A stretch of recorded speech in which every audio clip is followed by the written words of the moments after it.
ನಮಸ್ಕಾರ ವಿದ್ಯಾರ್ಥಿಗಳೇ.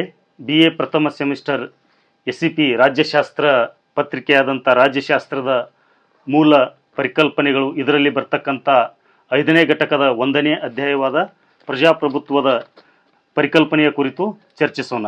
Concept of democracy ಇದರ ಪರಿಚಯವನ್ನು ಇಂಟ್ರೊಡಕ್ಷನನ್ನು ನಾವು ನೋಡುವುದಾದರೆ, ಪ್ರಜಾಪ್ರಭುತ್ವ ಎಂಬುವುದು ಒಂದು ಬಗೆಯ ಸರ್ಕಾರ ಪದ್ಧತಿ. ವ್ಯಕ್ತಿಯ ವಿಕಾಸಕ್ಕೆ ಮತ್ತು ಸಾರ್ವಜನಿಕ ಹಿತ ಸಾಧನೆಯ ಸರ್ಕಾರದ ಮುಖ್ಯ ಗುರಿಯಾಗಿರಬೇಕೆಂಬುದೇ ಪ್ರಜಾಪ್ರಭುತ್ವ ತತ್ವದ ಮೂಲ ಉದ್ದೇಶವಾಗಿದೆ. ಹೀಗಾಗಿ ಸಮಕಾಲೀನ ಈ ಆಧುನಿಕ ಯುಗದಲ್ಲಿ ಪ್ರಜಾಪ್ರಭುತ್ವ ಅತ್ಯಂತ ಜನಪ್ರಿಯ ಸರ್ಕಾರಿ ಪದ್ಧತಿಯಾಗಿದೆ. ಈ ಮಾದರಿಯ ಸರ್ಕಾರಿ ಪದ್ಧತಿಯಲ್ಲಿ ದೇಶದ ನಾಗರಿಕರು ಪ್ರತ್ಯಕ್ಷವಾಗಿ ಅಥವಾ ಪರೋಕ್ಷವಾಗಿ ರಾಜ್ಯಾಡಳಿತದಲ್ಲಿ ಭಾಗವಹಿಸುವ ಅಧಿಕಾರವನ್ನು ಹೊಂದಿರ್ತಾರೆ. ಹೀಗೆ ಇರ್ತಕ್ಕಂಥ ಪ್ರಜಾಪ್ರಭುತ್ವ ಬೆಳೆದು ಬಂದ ದಾರಿಯನ್ನು, ಎವಲ್ಯೂಷನ್ ಆಫ್ ಡೆಮಾಕ್ರಸಿಯನ್ನು, ಪ್ರಜಾಪ್ರಭುತ್ವದ ವಿಕಾಸವನ್ನು ನಾವು ನೋಡುವುದಾದರೆ, ಪ್ರಜಾಪ್ರಭುತ್ವದ ತತ್ವದ ಮೂಲವನ್ನು ಪ್ರಾಚೀನ ಗ್ರೀಕರ ಕಾಲದಲ್ಲಿಯೇ ಗುರುತಿಸಬಹುದಾಗಿದೆ. ಗ್ರೀಕ್ ನಗರ ರಾಜ್ಯಗಳಾದ ಅಥೆನ್ಸ್ ಮತ್ತು ಸ್ಪಾರ್ಟಾಗಳಲ್ಲಿ ಪ್ರತ್ಯಕ್ಷ ಪ್ರಜಾಪ್ರಭುತ್ವ ಸರ್ಕಾರ ಪದ್ಧತಿ ಜಾರಿಯಲ್ಲಿತ್ತು. ಪ್ರಾಚೀನ ರೋಮನ್ನರ ಕಾಲದಲ್ಲಿ ಚಕ್ರಾಧಿಪತ್ಯ ಆಳ್ವಿಕೆ ಕೊನೆಗೊಂಡರೂ ಸಹ ಪ್ರಜಾಪ್ರಭುತ್ವ ಅಸ್ತಿತ್ವ ಮತ್ತು ಬೆಳವಣಿಗೆಯಾಗಲಿಕ್ಕೆ ಸಾಧ್ಯವಾಗಲಿಲ್ಲ. ನಂತರದಲ್ಲಿ ಕ್ರಿಸ್ತಶಕ 470ರಿಂದ 15ನೇ ಶತಮಾನದವರೆಗೆ ಜಮೀನ್ದಾರಿ ಅಥವಾ ಉಳಿಗೆ ಮಾನ್ಯ ಪದ್ಧತಿ ಸರ್ಕಾರ ಅಸ್ತಿತ್ವಕ್ಕೆ ಬಂದು ರೋಮ್ ರಿಪಬ್ಲಿಕ್ ಎಂದು ಕರೆದರೂ ಸಹ ಪ್ರಜಾಪ್ರಭುತ್ವ ಬೆಳವಣಿಗೆ ಸಾಧ್ಯವಾಗಲಿಲ್ಲ. ಪ್ರಜಾಪ್ರಭುತ್ವ ವ್ಯವಸ್ಥೆ ಅತ್ಯಂತ ಯಶಸ್ವಿ ಘಟ್ಟ ತಲುಪಿದು ಕ್ರಿಸ್ತಶಕ 17ನೇ ಶತಮಾನದ ನಂತರದಲ್ಲಿ ಇಂಗ್ಲೆಂಡಿನ ರಾಣಿ ಎಲಿಜಬೆತ್ ಕಾಲದಲ್ಲಿ ನಡೆದ ಕ್ರೈಸ್ತ ಮತ ಸುಧಾರಣಾ ಚಳವಳಿಯ ಕಾಲದಲ್ಲಿ. ಇಂಗ್ಲೆಂಡ್ನ ರಾಜ ಮತ್ತು ಜನರ ನಡುವಿನ ವಾದ ವಿವಾದದಿಂದಾಗಿ ಜನರು ರಾಜರ ಅಧಿಕಾರವನ್ನು ಪ್ರಶ್ನಿಸಲು ಪ್ರಾರಂಭಿಸಿದರು. ಇಂಗ್ಲೆಂಡ್ನ ಗ್ಲೋರಿಯಸ್ ರೆವಲ್ಯೂಷನ್, ಅಮೆರಿಕ ಕ್ರಾಂತಿ, ಫ್ರಾನ್ಸ್ನ ಮಹಾಕ್ರಾಂತಿ ಮತ್ತು ಆ ಕಾಲಘಟ್ಟದಲ್ಲಿ ಅನೇಕ ತತ್ವಜ್ಞಾನಿಗಳು, ಲೇಖಕರು, ರಾಜನೀತಿ ಶಾಸ್ತ್ರಜ್ಞರ ಭಾಷಣ, ಪ್ರಬಂಧ, ಸಂವಾದ ಮತ್ತು ಉಪನ್ಯಾಸ ಇವೇ ಮೊದಲಾದ ಅಂಶಗಳು ಪ್ರಜಾಪ್ರಭುತ್ವದ ಬೆಳವಣಿಗೆಗೆ ಸಹಕಾರಿಯಾದವು. ಆಧುನಿಕ ಯುಗದಲ್ಲಿ ಪ್ರಜಾಪ್ರಭುತ್ವವನ್ನು ಪ್ರಥಮ ಬಾರಿಗೆ ಜಾರಿಗೆ ತಂದ ಕೀರ್ತಿ ಇಂಗ್ಲೆಂಡಿಗೆ ಸಲ್ಲುತ್ತದೆ. ಇಂಗ್ಲೆಂಡ್ನ ಜನ ಅಂದಿನ ಚಾರ್ಲ್ಸ್ ದೊರೆಯ ವಿರುದ್ಧ ಹೋರಾಟ ನಡೆಸಿ ಆತನ ಶಿರಚ್ಛೇದನ ಮಾಡಿದರು. ನಂತರ 2ನೇ ಜೇಮ್ಸ್ನನ್ನು ಅಧಿಕಾರದಿಂದ ಕಿತ್ತು ಹಾಕುವುದರ ಮೂಲಕ ಪ್ರಜಾಪ್ರಭುತ್ವ ತತ್ವದ ಆಧಾರದ ಮೇಲೆ ಸರ್ಕಾರವನ್ನು ರಚಿಸಿದರು. ಅನಂತರ ಅಮೆರಿಕ ಬ್ರಿಟಿಷ್ ಸಾಮ್ರಾಜ್ಯಶಾಹಿಯ ವಿರುದ್ಧ ಹೋರಾಡಿ ಜಯಿಸಿ ಪ್ರಜಾಪ್ರಭುತ್ವ ಪದ್ಧತಿಯ ಸರ್ಕಾರವನ್ನು ರಚಿಸಿಕೊಂಡಿತು. 2ನೇ ಮಹಾಯುದ್ಧದ ನಂತರ ಸ್ವತಂತ್ರಗೊಂಡ ಹಲವಾರು ದೇಶಗಳು ಪ್ರಜಾಪ್ರಭುತ್ವ ಮಾದರಿಯ ಸರ್ಕಾರವನ್ನೇ ರಚಿಸಿಕೊಂಡವು. ಹೀಗಾಗಿ 20 ಮತ್ತು 21ನೇ ಶತಮಾನಗಳಲ್ಲಿ ಪ್ರಜಾಪ್ರಭುತ್ವವು ಅತ್ಯುನ್ನತ ಸ್ಥಾನವನ್ನು ಪಡೆಯಿತು. ಈಗ ಈ ಆಧುನಿಕ ಯುಗವನ್ನು ಪ್ರಜಾಪ್ರಭುತ್ವ ಯುಗವೆಂದೇ ಕರೆಯಲಾಗುತ್ತದೆ. ಹೀಗಾಗಿ ಜಗತ್ತಿನಲ್ಲಿರ್ತಕ್ಕಂಥ ಬಹುತೇಕ ರಾಷ್ಟ್ರಗಳು ಈ ಪ್ರಜಾಪ್ರಭುತ್ವ ವ್ಯವಸ್ಥೆಯನ್ನು ಇಂದು ಅಳವಡಿಸಿಕೊಂಡು ಸರ್ಕಾರವನ್ನು ನಡೆಸುತ್ತಿರುವೆ. ಇಂತಹ ಪ್ರಜಾಪ್ರಭುತ್ವ ಪದ್ಧತಿಯ ಅನೇಕ ಲೇಖಕರು ತಮ್ಮ ಹೇಳಿಕೆಗಳ ಮೂಲಕ ಇದರ ಅರ್ಥ ಮತ್ತು ವ್ಯಾಖ್ಯೆಯನ್ನು ನೀಡಿದ್ದಾರೆ. ಹೀಗಾಗಿ ಮೀನಿಂಗ್ ಆಫ್ ಡೆಮಾಕ್ರಸಿಯನ್ನು ನಾವು ನೋಡುವುದಾದರೆ, ಪ್ರಜಾಪ್ರಭುತ್ವ ಎಂದರೆ ಡೆಮಾಕ್ರಸಿ, ಅಂದರೆ ಡೆಮಾಕ್ರಸಿ ಪದವು ಡೆಮೋಸ್ ಮತ್ತು ಕ್ರಾಟಿಯಾ ಎಂಬೆರಡು ಗ್ರೀಕ್ ಪದಗಳ ಸಂಯೋಜನೆಯಾಗಿದೆ.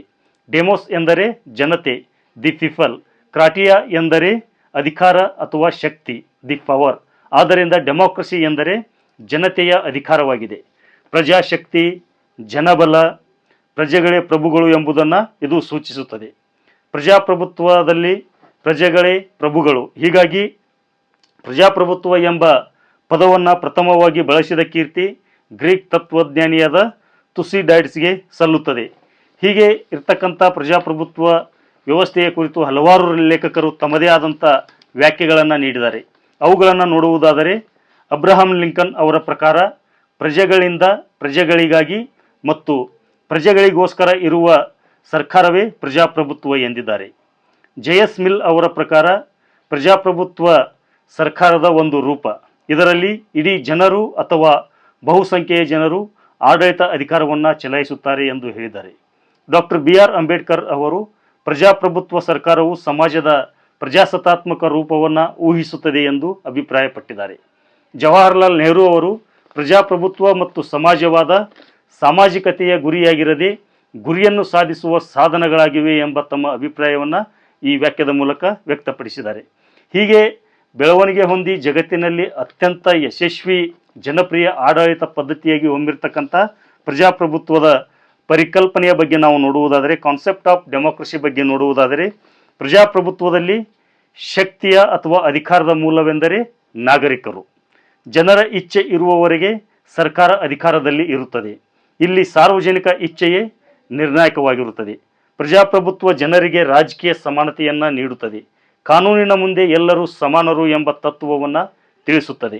ಶ್ರೀಮಂತರಾಗಿರಲಿ, ಬಡವರಾಗಿರಲಿ, ಹೆಣ್ಣಾಗಿರಲಿ, ಗಂಡಾಗಿರಲಿ, ಜಾತಿ ಮತ್ತು ಧರ್ಮದ ತಾರತಮ್ಯವಿಲ್ಲದೆ ಎಲ್ಲರಿಗೂ ನಿಯಮಾನುಸಾರ ಮತದಾನ ಹಕ್ಕನ್ನು ನೀಡುತ್ತದೆ ಮತ್ತು ಒಂದು ಮತಕ್ಕೆ ಒಂದೇ ಮೌಲ್ಯವನ್ನು ನಿರ್ಧರಿಸುತ್ತದೆ.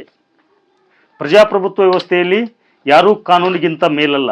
ಆಳುವ ಸರ್ಕಾರವೂ ಕೂಡ ಕಾನೂನಿನ ವ್ಯಾಪ್ತಿಗೆ ಒಳಪಟ್ಟಿರುತ್ತದೆ ಮತ್ತು ಸ್ವತಂತ್ರ ನ್ಯಾಯಾಂಗ ವ್ಯವಸ್ಥೆ ಪ್ರಜಾಪ್ರಭುತ್ವದಲ್ಲಿ ಇರುತ್ತದೆ. ಪ್ರಜಾಪ್ರಭುತ್ವದಲ್ಲಿ ಚುನಾವಣೆಗಳು ಕಾಲಕಾಲಕ್ಕೆ ನಿಯಮಿತವಾಗಿ ನಡೆಯುತ್ತವೆ. ಮತದಾರರು ಮುಕ್ತವಾಗಿ ಯಾವುದೇ ಭಯ ಭೀತಿ ಇಲ್ಲದೆ ತಮ್ಮ ನಾಯಕನನ್ನು ಆಯ್ಕೆ ಮಾಡುತ್ತಾರೆ. ಹಣದ ಪ್ರಭಾವ, ಯಾವುದೇ ಆಮಿಷಕ್ಕೆ ಒಳಗಾಗದೆ ಮತ್ತು ಮುಕ್ತ ಹಾಗೂ ನ್ಯಾಯಸಮ್ಮತ ಚುನಾವಣೆ ಪ್ರಜಾಪ್ರಭುತ್ವದ ಮೂಲ ಅಂಶಗಳಾಗಿವೆ. ಹೀಗಾಗಿ ಪ್ರಜಾಪ್ರಭುತ್ವದಲ್ಲಿ ಬಹುಮತದ ಆಧಾರದ ಮೇಲೆ ನಿರ್ಣಯಗಳನ್ನು ಕೈಗೊಳ್ಳಲಾಗುತ್ತದೆ. ಆದರೆ ಅಲ್ಪಸಂಖ್ಯಾತರ ಹಕ್ಕು ಮತ್ತು ಅಭಿಪ್ರಾಯಗಳನ್ನು ಗೌರವಿಸಲಾಗುತ್ತದೆ. ಪ್ರಜಾಪ್ರಭುತ್ವದಲ್ಲಿ ಪ್ರಜೆಗಳಿಗೆ ವಾಕ್ ಸ್ವಾತಂತ್ರ್ಯ, ಇಚ್ಛಿಸುವ ಸಂಘ ಸಂಸ್ಥೆಗಳನ್ನು ಸೇರುವ ಸ್ವಾತಂತ್ರ್ಯ, ಇಷ್ಟ ಬಂದ ಧರ್ಮವನ್ನು ಆಚರಿಸಲು ಸ್ವತಂತ್ರರಾಗಿರುತ್ತಾರೆ. ಪ್ರಜೆಗಳ ಈ ಹಕ್ಕುಗಳನ್ನು ಸಂವಿಧಾನ ರಕ್ಷಿಸುತ್ತಿರುತ್ತದೆ. ಚುನಾಯಿತ ನಾಯಕರು ಮತ್ತು ಸರ್ಕಾರಗಳು ಪಾರದರ್ಶಕವಾಗಿರಬೇಕು, ಜನತೆಗೆ ಹೊಣೆಗಾರರಾಗಿರಬೇಕು. ಮಾಧ್ಯಮಗಳು ಮತ್ತು ನಾಗರಿಕರು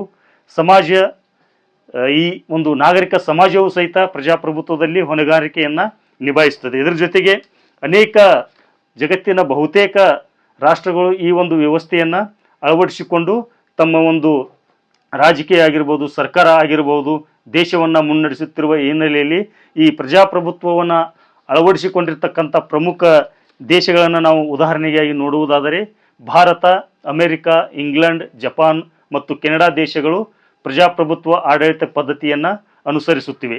ಪ್ರತಿಯೊಂದು ದೇಶವು ತನ್ನ ಐತಿಹಾಸಿಕ ಹಾಗೂ ಸಾಂಸ್ಕೃತಿಕ ಪರಂಪರೆಯ ಪ್ರಕಾರ ಪ್ರಜಾಪ್ರಭುತ್ವವನ್ನು ಅಳವಡಿಸಿಕೊಂಡಿದೆ.